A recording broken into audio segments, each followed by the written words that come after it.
Introduction to the Natural Wood Sculpture by Mr. Ramesh Javir. He is from Kharsundi, Maharashtra. Here is a composed work of natural wood sculpture.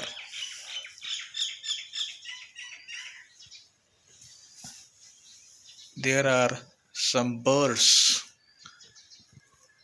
are joined to the natural wood sculpture and very nice composition work here.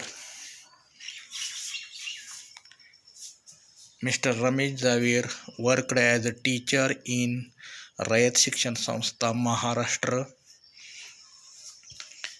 As an English teacher, and he proposed natural wood sculptures in the image of birds and different human beings, animals, etc., and set up a museum at Kharsundi.